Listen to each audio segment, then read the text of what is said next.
of this, you'll get a little bit of an insight into maybe how to approach senior leaders like Simon. So with that, I'm going to add Simon into the stage and say, welcome, Simon. Thanks, Carl. It's very, very wonderful and welcome. Thank you so much. Mate, I think the last time we caught up was at the party. We had the $1 million check that we gave to Starlight. You came along to the, what was that? That was the top of the restaurant.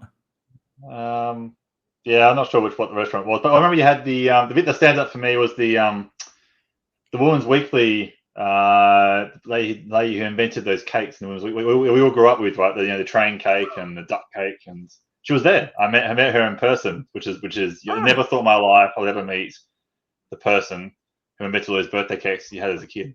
So that's what I remember from that. That's my girlfriend's mum. So you get all the good cakes for your birthday then, Carl? Well, it was really, the story behind that is really quite interesting, because one of the sad things is Agnes, she's 80 now. She came into the country 1979, I think, something like that. And she got the job with Women's Weekly magazine making those cakes. And no one, absolutely no one, has recognized her for those cakes. And it's a travesty. I mean, she's literally a part of Australian cultural history. And those two cakes are the most iconic cakes out of the Women's Weekly magazine, which has been published for 40 years, which is it's just unbelievable. It's great. No, it's great. It was and you had the cakes there too. That's the other bit, right? You actually had the physical cakes. I'm sat in the kitchen. I'm sat in my kitchen right now where Agnes made those two cakes, literally made them up. And for those that don't know, here's a bit of a history behind the train cake, because it is iconic. I mean, everyone wanted the train cake as a birthday. I think it was the most popular cake out of all of them. And even the duck cake now, Bluey's got its own show on, which is kind of crazy. But here's how the train cake was made. So the lady who was running Women's Weekly said to the girls in the kitchen, in the test kitchen, okay, go away and come back with some ideas on some cakes. So Agnes is sitting on the train platform waiting to get the train to work. And she's thinking, how am I going to make a train? Those Tangara trains or whatever they were back then, there's no way I'm going to make one of them. And then all of a sudden, out of nowhere, along comes a coal train. And that coal train was just square blocks with coal on top. And she goes, I can make that one. And so that was the fact. It had coal on top. And so when you look at the train cake now, it's got little bits of popcorn. That's coal. Yeah. It's great idea. What amazing timing, right? You're sitting there trying to think of an idea, and it just comes straight past. And I think that sort of creativity is lost these days, because we've got ChatGPT and everything else to help us out with stuff. But so, mate, Simon, tell us about you.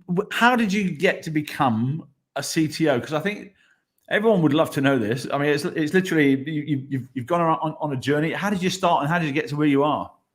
It's I'll keep it fairly succinct, but yeah, I guess always had a passion for technology growing up. When I was a kid, we had the Commodore 64 just came out. It was kind of started playing around with that at home, tinkering. I remember me and my brother would load a game and go outside and play cricket for 20-30 minutes, and then come inside and actually do something, because that's how long it took to load a computer back then. So and sort of evolving from that. So it's just like early passion, tinkering.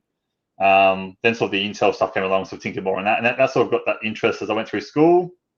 Lucky for me, I went to a school in South Australia in the country down there, McLaren Vale, called Wollonga High School. So it was all very about 800 kids, I think, back then went there.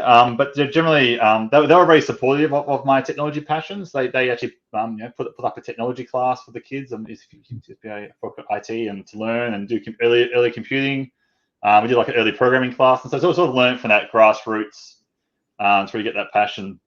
And then from there, I really landed my first IT role from there. Sort of working actually in the school I went to school in. So I sort of graduated high school and came back there and worked part-time for a couple of days a week, helping out with some of the IT stuff and support. And I sort of learn a lot, because the thing is, in a school, right, you are the only IT person. So it's kind of, you learn not just programming, networking, security, it's everything, because you are the only person there. So, and back then, right, we all had Netscape and Ask Jeeves wasn't the most useful as ChatGPT is these days in modern technology. So you had to learn a lot of things or call a friend, right? So a lot of learning on the fly.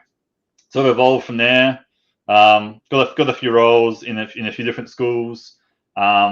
Also actually got a role in a child prison for a while too, doing IT support in a detention centre. Child prison sounds so much better.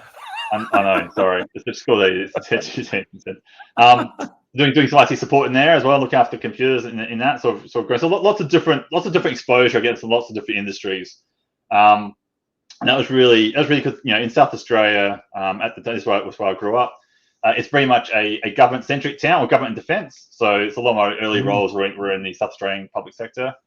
Sort of worked my way through different departments there, and ended up sort of getting mostly infrastructure roles in some of the larger government departments as well. That sort of grew up from that. But a lot of CTOs and CIOs come up from the programming side, so I've sort of come up from the infrastructure side, which is probably slightly a bit of a different skew. I went through that whole boom around going from physical servers to virtualization got invented during that time. We had a whole bunch of stuff around. Look how great technologies, we stripped so much cost out, right? That was one of the real first, transformational things that tech could deliver to business. Went through that journey.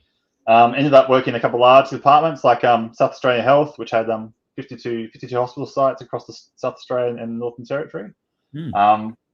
Really at that point, needed a bit of a change, so I moved to Melbourne, and from there did a bunch of consulting.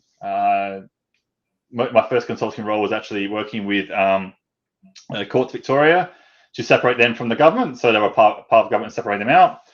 And then from there, I ended up moving into through a contact actually into a CIO role for a private health insurer, and then from there, sort of got did 5 years there, did a big core transformation program, and then from there went across to Big Super and Aware Super as for the last 4.5 years. Did about 3 or 4 mergers and other acquisitions of different funds, and sort of built the IT team and merged those different merged IT groups together. So finished the journey there, and now just commenced at Cbus Property from November last year. So I've not even checked how many meetings you've done with us over the years, but you've been a Meet Magic supporter since we started this thing, pretty much. Yeah. Look, it's great. It's a great idea because I think having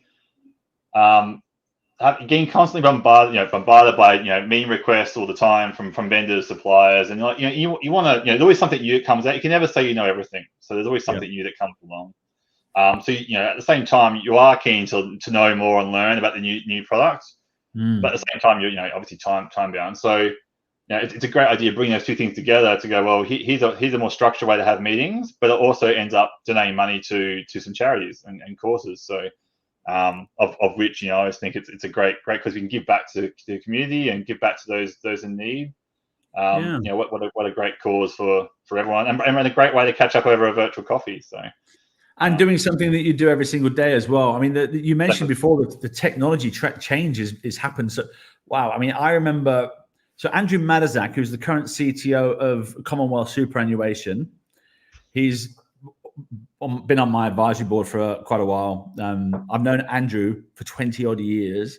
I actually sold him his international data network, which we moved from Frame Relay to MPLS back in, I think, the year 2000. It was wild, that journey, migrating from cell-based to packet-based technologies. Like, whoa, how are we going to do all this? But Andrew's obviously kept a track with all the latest trends in technology. You mentioned VMware. VMware was back in the day was everything was all about saving money, just like cloud was, and moving to AWS. And now I'm hearing that anyone that's got VMware are going to get bent over because they've just been bought by Broadcom, and Broadcom are going to come and put the prices up like ridiculously high. What are you going to do there? I think it goes back to, you look at the journey from all of IT. You might remember when we all had Novell network everywhere, right? Everyone's running Novell across the networks, and they had all this great product. But they put their price up, and they so you kind of transition out to Microsoft, and it's one of those evolving journeys that technology constantly changes. So, which is one of the great things of being in technology, I think, as a technologist, is that your industry you're in is always constantly changing, and you're able to come in and drive and sort of communicate those changes and see how you can influence business outcomes. Yep. But at the same time, you have to constantly be across market changes, market trends, forecasts. Vendors come and go all the time. It's really keeping abreast of it. I mean, look, if you think 3 years ago, who would have known anything about OpenAI 3 years ago? Like, no one even, just 6 people, and no one even know who the company even is, right? And now you ask, walk down the street, walk down, I don't know, George Street in Sydney, ask 6 people, I guarantee they all know who OpenAI is. So it just goes to show it's just constantly evolving. And yes, keeping across the technology changes is key.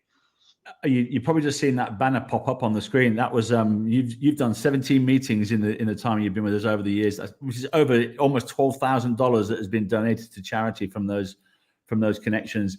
But keeping in touch with technology is really what we espouse, because most of the execs tell us that they get 30 to 40 requests a day from people. I mean, you mentioned before in the back room, you've got vendors sending you calendar invites. I do. Unsolicited. Don't know them. They don't know me. It's just a blue, cold calendar invite meeting to discuss what the product I've got, right? So I can't remember what it is, because I just went, I'd delete straight away and move on to something else. But it is true, because I've got you've got your phone, you get bombarded with your phone, gets lots of cold calls out, and then you've also got your inbox.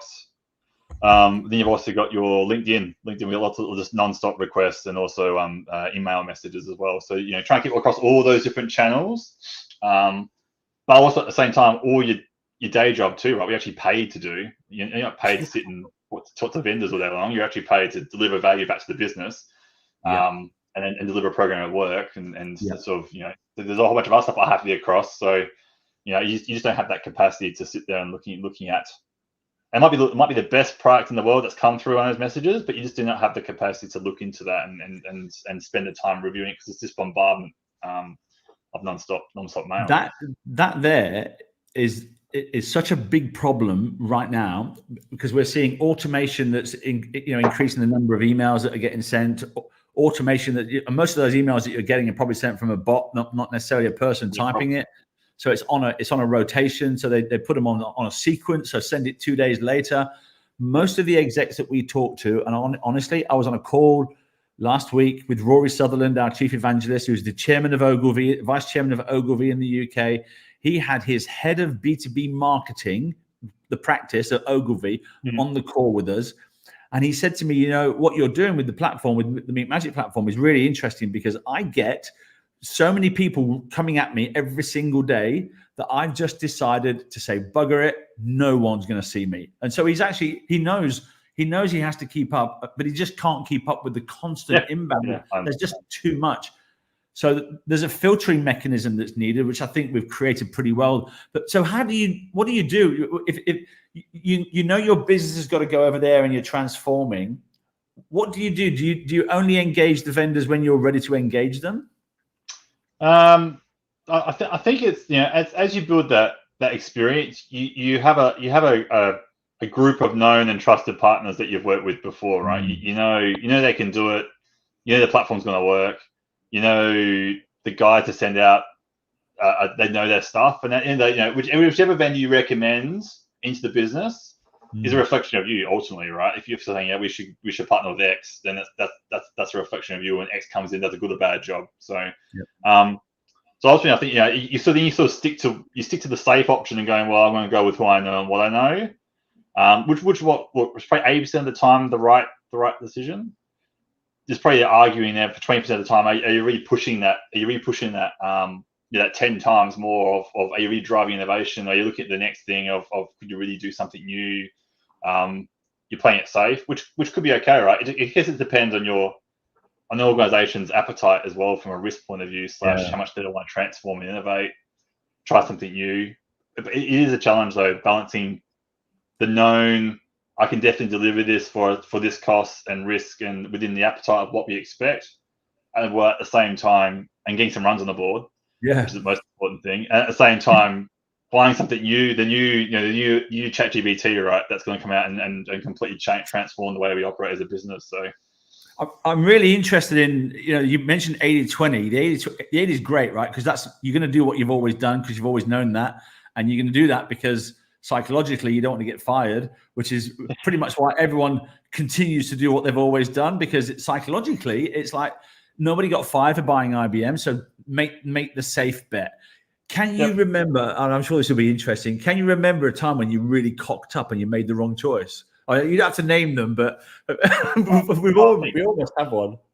I think we've all got lots of probably quite a few examples over the 24 years, 24 years we've been working. So in technology, there's been a few.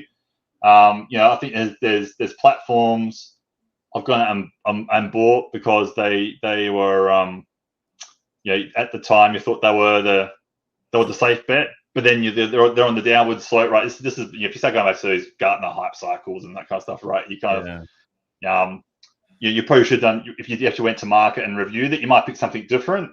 But you go with that safe bet or what you perceive as a safe bet, and you end up paying for it or having to redo some of the work you did before. And I think we've all probably been there at some point. Totally.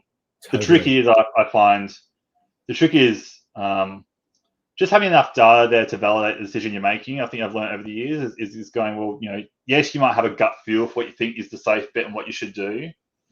But I think the trick is empowering your team to go, just give them the North Star that you want and say, you guys go off and do the market research. You look, you analyze what we think we should do. Come up with an options paper on options analysis back to me. We'll look at the options and work through what that looks like. And look, you might have to give them a nudge in the right direction. You might not. But ultimately, I think if you that forces you not to be so constrained around a certain way and a certain direction of doing things. Yeah. Because then you got a whole team that has different levels of experience and background to go off and look at what they should deliver. So totally, a lot of the execs tell us. I mean, we've got there's about 1,000 execs on the platform now, and a lot of them, pretty much, I'd say 80% of them tell us the same thing about the reasons why they go to the conferences and the events. It sometimes to watch the keynote, but often more times than not, it's to catch up with their peers to have a conversation about something they've got in mind as a project or something. Is that pretty much the same thing for you as well? Yeah, pretty much. I mean, the keynote's always good. It's hard to lock a whole 1 or 2 days away in your calendar to go to it is really hard to lock a whole time away. Like a day is a big commitment, right? Because you've got all this traffic flying back and forth, projects are across. The CTO's role is a bit like an octopus, right? Your arms are on. You just have to attach to everything. You're touching everything, and you're just across all these little things that are going on. And that's just part of the role, right? So being out in the office for a day, it is hard. So I find you're going there. The networking side's really good. The keynotes are really good, and also some of those roundtable discussions they do with your peers. I think when some conferences do that, where they actually have it's not vendor led, and it's not necessarily because the thing I don't really enjoy about some of the conferences when they have a X vendor goes up on stage and then by Y customer who just bought that platform and they talk about how great it was, right? But it's kind of like, okay, I get it. It doesn't feel like it's 100% genuine. Yeah. Because it's not. It's going to be a very prescribed way of discussing the platform, right? So, it's almost that like round table. It's less guarded. It's more like, oh, this worked really well. This didn't work well, and you should think about this type of approach, and they're quite valuable because we're all in it together, and sometimes it's nice to talk to peers as well and understand what they're going through too, and how you can help each other. Yeah, I honestly I think the human mind is really interesting with these things because I think ultimately it comes down to behavior. And the reasons why we make these decisions, whether to choose a particular company to go down with because we feel safe.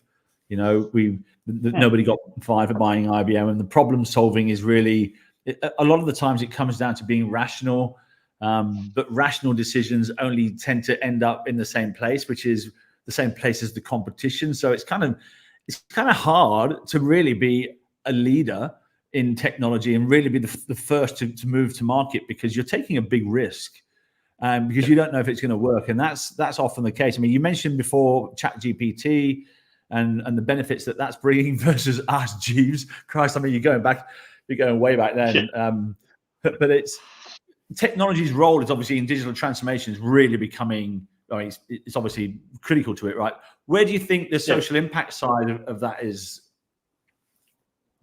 I think technology is one of those few industries I think it has a real. Well, I think there's two bits to it. One is they have a sort of a moral obligation to be sort of that social aspect and ethical, because technology is so entrenched in everything we do. You look at social medias on everything. Different generations use different platforms, like Facebook for us uncool people now, right? You got the TikToks for the cool people, but yeah, it's used by different, and that's transformed what we do. And you could argue, and same as ChatGPT, but all these new technologies do have a you could argue there's the moral element to it of how should they be used, should we provide more guide rails, how did they actually really improve, how they actually improve access to information and the right information, and make sure there's not skewed too much. It's you look at other remote communities and how we can improve education out there too. That's a big one. I think if you go back years ago with schooling, you didn't have, or even GP medical consultations, right? You had to go visit 400-500 Ks to see a doctor. These days, you can do a video consult and get a prescription or whatever you need virtually, right? So there's one example. And even banking, I remember years ago when you had to do banking, you had to call the phone banking was the worst, right? You call up, it reads all these numbers out, you have to press the number in, it tells you all these transactions line by line. So oh my god, it's taking forever to tell me what I need to know, right? So that was the first that was version 1 of the digital transformation of banking. That was awful.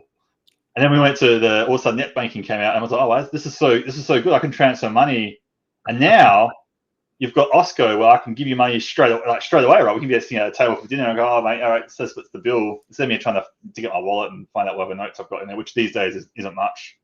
It's really bad. I hate it because my daughter's always asking me for money and she wants it now. Like, yeah, true. I've got the same with pocket money for my kids because they're 4 and 6. So coins are still a real thing, but you're trying to find coins is always the challenge. But how those journeys evolve and how it actually then it changes how we actually interact with our financial institutions and banking and access to money information. But at the same time, that then introduces other issues and high risks of fraud and potential financial abuse and stuff like that. So there's a whole bunch of stuff around moral obligations of technology too. So these technologists, we're great at innovating and driving change across organizations. But at the same time, as an industry, it's all about how can we actually support the moral obligations of technology and the adoption of those guide rails within society to be adopted in the right way. Yeah, well, I wrote a post the other day about the enshittification of technology platforms, and that's actually a word, enshittification, which means these platforms start out as one thing and end up becoming something completely different. And end up now just becoming, so for example, the Facebook thing that you mentioned before, I mean, that was really invented to rate the girls' ability or rate the people's ability to, you remember how that whole thing started out? Yeah. It was which is awful, right? It's just completely against all moral and it would if everyone knew how it started, it probably no one would ever used it in the day at all, right? But exactly. But there was a need there for humans to, I think it goes back to the need for humans to communicate and interact with one another, right? And share information and ideas. And that's what technology really enables, right? It's that information sharing and collaboration and the way we can share ideas. Well, I think your point before with the conferences, right? That's why going there and seeing some of your peers and talking to them and understand what they're going through and you're going, oh, I'm going through the same thing, right? It's kind of it's that warm fuzzy feeling. I'm not just alone. I'm talking to a bunch of my peers here. We're all going through the same thing. We're having the same challenges, or we're all struggling to fill a certain role, or whatever it is. Right? That's the best part of the conference. Tell me honestly, Simon. Honestly, do you walk into the vendor room and take your badge off? I think security gets grumpy when you do that. I've done it before in conferences, and the security guy comes up to you and goes, "You need to put your badge on, sir." So we know from a security point of view. Okay. I see so many execs taking them off and walking in because they They don't want to be scanned, or they use. I've heard the latest one. They use burner email addresses. Yeah. I've done that before when I've got the team to set me up an email address just for the conference, and then because you just get bombarded by some conferences are worse. Now, not going to say all conferences, some conferences are worse than others, but some you go to and you just get bombarded by every single vendor that went there. Right? Even if you didn't visit that vendor's stand, you still get spammed with all those emails. So you do you know why? You spend the next 4 months unsubscribing for all these emails that are coming through nonstop, or your poor EA sitting there going, oh my god, your inbox is going completely crazy. How am I supposed to sort through all this stuff, right? So and again, that just adds more to your noise of what you've already got coming through from before, right? So on top of your normal workload. And this, for me, is why there needs to be a change in the way things are done. Think about it psychologically. I don't understand why the vendors. I mean, I'm not saying that all conferences are bad, because agreed, there's many that are great. But to go and spend $20,000 to stand there for 3 days or whatever it is and scan badges, and then cold call people afterwards and try and get them to download your white paper, it's actually damaging to the brand rather than actually just going to have a conversation. I mean, what we're doing here is opening up the door for those vendors to actually have a conversation on a level playing field. But regardless of that outcome, forget the selling. There's no selling involved. It's just a conversation.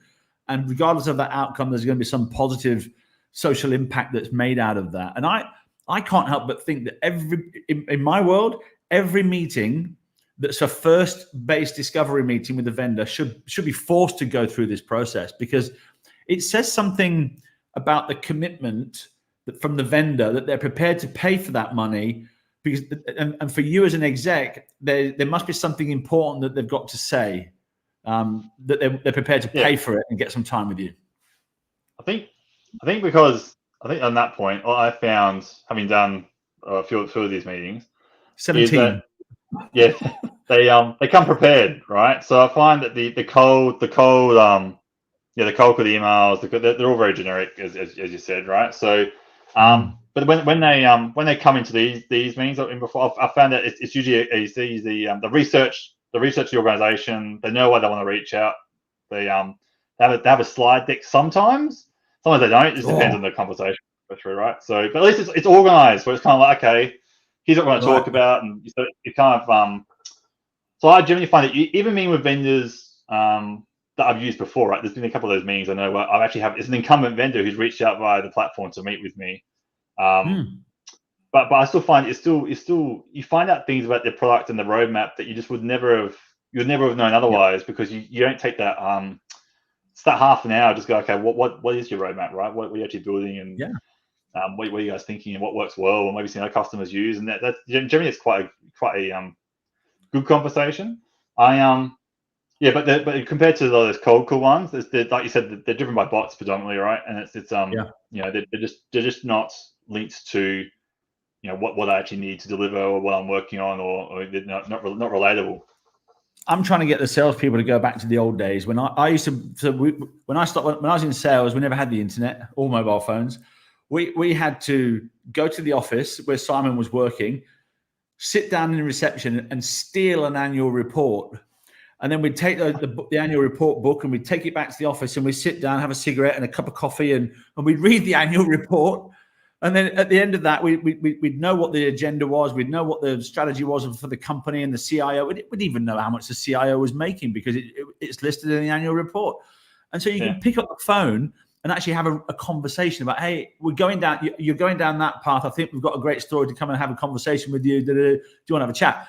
We want the salespeople to do that, but that seems to have been lost along the way with the new generation of salespeople that are coming through. They don't necessarily do that research, even though they've got all the tools available. They can find out what Simon did on the weekend by looking at his Twitter, his Facebook, his Instagram, whatever. They can go and find out something about Simon to make it really, really personal and have a great conversation. It's that easy today to do that. But for some reason they just don't. But you've had 17 meetings, Simon, 11, almost 12 grand to charity, which is absolutely amazing. So I just want to say thank you for your support, for giving us just helping us along the journey to where we are today. We're in 5 countries, and we've got this platform that's growing now, and it's It's because of people like you that's helped us get here. So I'm eternally grateful, and you're one of our original ambassadors. Before we wrap this thing up, I just want to know one of the fun things about this podcast, a bit of a chin wag. It's not too serious about tech and transformation. It's just a high level stuff. But give me something about salespeople today that they should basically change, because what you mentioned before, the outbound and all their approaches, they're getting pretty. I hear all sorts of war stories. Tell me what your thoughts are of what you're seeing. Yeah, that's fun. Yeah, I've seen lots of different things. Right, I've had a rubber foot be posted to me, and it says, "Because I got a foot in the door, can we have a meeting?" I've had books get sent to you, which has said the book on black meet to talk about chapter blah, whatever chapter of the book. I've had email invites come through with just the meeting and the actual calendar invite coming straight through to random just phone calls, right? From so there's a whole range of stuff, the gimmicky to the bot driven to the standard sales 101. But for me, it all goes back to if they just put themselves in the shoes of, you're working in a job where you're responsible for a lot of investment from the organization. You got a lot of priorities. You're working on lots of competing demands. Like I said before, you imagine you're an octopus, right? You're across all these different projects, initiatives, BAU, security, risks, a whole lot, right? The budgets, all these different things you're involved in as a CTO. So you're doing all that as your day job. At the same time, a little bit of brain capacity is left for innovation, transformation, uplift. It's coming through the same channels I've already been saturated on, like from phone and email. Isn't really going to. You just won't have the runway for me to look at that, right? So it's more around, well, how do I get to Simon? And if I can't go by the normal channels, then it's going to be, it's fine. What's relatable? So sending through a message that actually is linked to something that they know we're working on, from either press conferences, annual reports, websites. Looking at some ways of what would actually link into what we actually need to do. And also not just at the end of the day, we're all human as well. There's that human bond and emotion. No one in Australia. I mean, it's probably different in other countries, right? This is the challenge. In Australia, it's all about relationship selling, right? It's I'm not going to buy. I'm not going to spend millions of dollars on a new technology platform for someone I just met from a cold call email. Am I? Like, it's not going to happen. And if you think that's going to happen, it's not going to happen, right? So it's the same when I advertise a role on LinkedIn. I'm recruiting for a role, and a whole bunch of recruiters I've never heard of before message you going, "Can I help you fill that role?" So I don't know you, and if I didn't have a recruiter to help me do that, I already know a bunch of recruiters I'll talk to, right? So it's the whole bit they build that relationship. So in that one, you might go, "Hey, we didn't get that role, but say we're going, can I help you for that role?" Go, "Hey, Simon, I see you got some roles in the market. Could we grab a coffee and I can see what we do," and that kind of stuff, right? And you kind of build that relationship up over time, right? I think nothing beats a relaxed casual coffee. We all have to get coffee at some point, right? So it's absolutely. I don't know if you've seen the new platform where we've launched a place for you to launch projects. So you can actually go onto the platform now and you can launch an RFI in 3 clicks, and it'll actually match you with the vendors in that particular category. So if it's cybersecurity, and then you can actually request them to come and have a conversation. So if you've got anything that you're planning over the next 12 months and they're discovery calls, you can now do them through a very simple process without even your team. If you wanted your team to sign up and go and do that discovery for you, they can all sign up and launch an RFI really, really quickly. And bit of innovation, and of course doing some good along the way.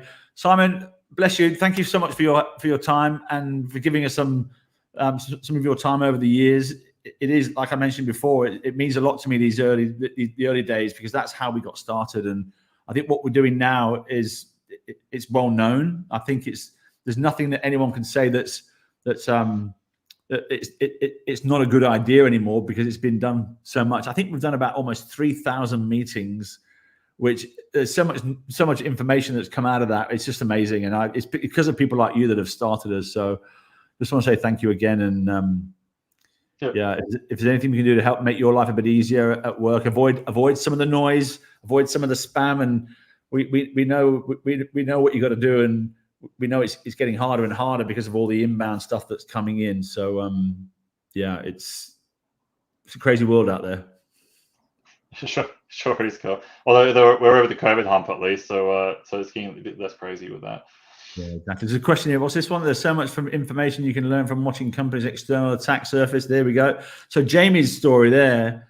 If you've got anything around cybersecurity that you're interested in, Jamie's story is probably one of the most remarkable stories on the planet. Father was one of the most notorious gangsters in King's Cross. Ended up in jail a long time. Jamie ended up homeless, living on the street, living out of dustbins, hacking people to put food on the table. He's hacking credit cards. He's since obviously cleaned himself up, got his own business now that's doing penetration testing, but he's coming at it from a hacker's mindset, not from. And so I think Jamie's probably one of the top 5% of people on the planet that's got that skill set. So if you ever want to have a chat about anything security wise, have a chat with Jamie and his company Devon. He's a complete champion. But just the journey, the distance traveled from being on the streets, eating out of dustbins, to owning your own company and advising the government on what's right and what's wrong. That's a lot of distance traveled, which is amazing. Yeah, so completely. Beautiful. All right, mate. We'll leave it at that. Thanks so much for your help. I'll send you a link to the uploads, and we'll probably cut and paste it and cut and chop it up and take some of the snippets out, because you gave a lot of great bits of information there for the salespeople, which they all need to hear. Thanks, Carl. I appreciate the time, mate. And you have all the best. Beautiful, and thanks again for your support. Very, very, very grateful. That's right. Pleasure. Thanks. Cheers. Bye.